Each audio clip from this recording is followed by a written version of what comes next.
This is my country, my damn country. Give me my country, you can keep the rest. This is my country, my damn country. That don't mean a thing if it don't pass the test.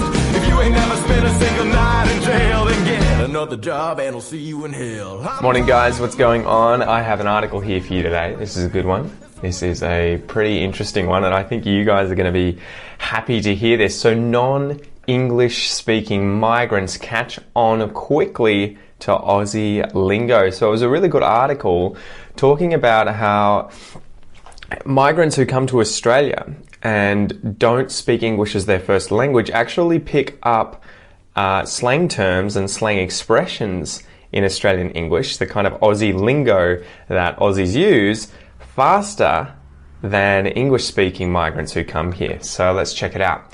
The unique Australian lexicon can be confusing for the uninitiated, but new research has actually found non-English-speaking migrants pick up the local dialect quicker than their English-speaking counterparts. So that's pretty interesting, and I guess it shows that if you already speak English, you're less concerned with learning slang, learning, local expressions. You can already communicate, you're less phased about it. Whereas obviously if you are a migrant from overseas who doesn't speak English as your first language and you're learning English as your second language, you're much more likely to dive in and try and learn some of these expressions and slang terms. Fair shake of the sauce bottle. Blow the froth off a few. Carry on like a pork chop. They are turns of phrase that can be baffling for many, not least of all those who are freshly arrived in the country. The origins of such curious terms have been lost to most in the mists of time, but it appears those without an English-speaking background are not at all scared to jump into this linguistic melting pot. So, this is a really cool thing to see, right?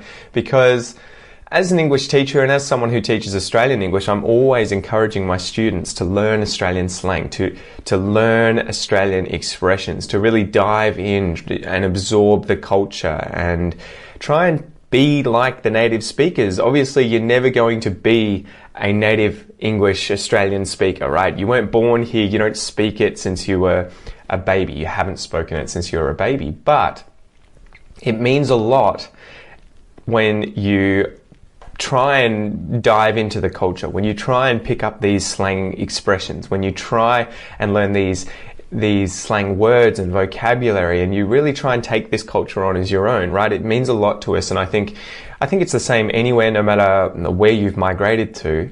They feel a lot more comfortable when you're speaking like they are, right? No matter what language it is, I'm sure, if you're a foreigner going somewhere and learning that language, if you work your ass off to really pick up the nuances, the expressions the locals use, to speak like the locals, even though it's obvious you're not a local, it really means a lot to those people and it makes them feel more comfortable. And obviously Australia is no different.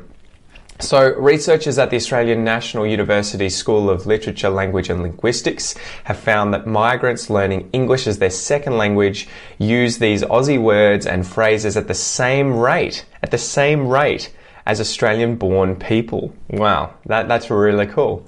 So lead study author Dr. Senia Nevsheva, hopefully I said that correctly, although I doubt it, said that participants were shown 50 items that have distinctly Australian or American references.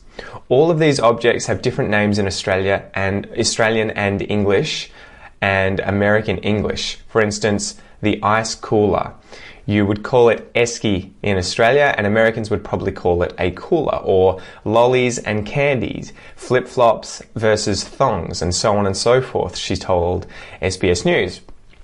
The study involved testing 4 groups of people in Australia: native Russian speakers whose first working exposure to the English language was here, American migrants who experienced Australian English as their second English dialect, native Russian speakers who had lived in America before coming to Australia, and native Australian speakers.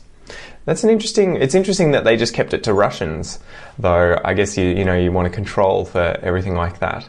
While the American group adopted the Australian descriptor for the objects just 20% of the time, so only 1 in 5 Americans actually start using these slang terms.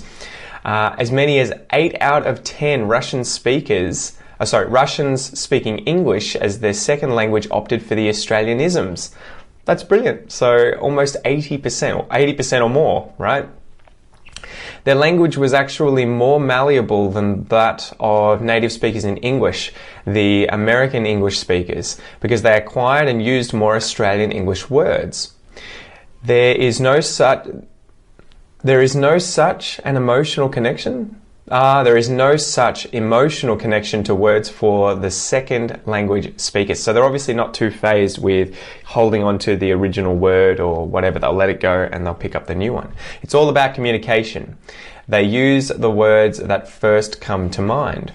In a second test, the same four groups listened to words spoken in Australian and American accents and were asked if they were real or not. Once again, the group with English as a second language was best at identifying them correctly.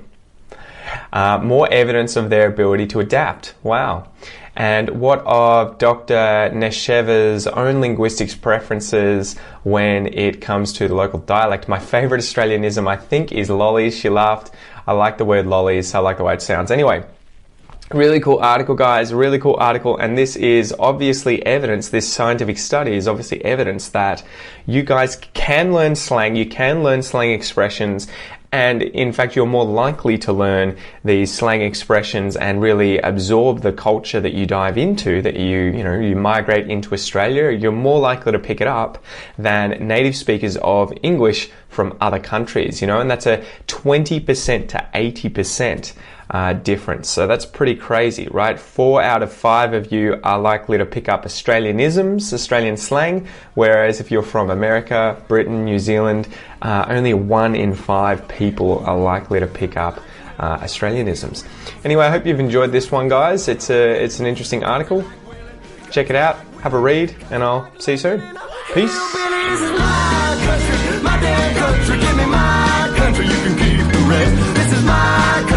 My damn country, and it don't mean a thing if it don't pass the test. If you can't sing along to tear in my beer, then don't forget your coat and get the fuck out of here.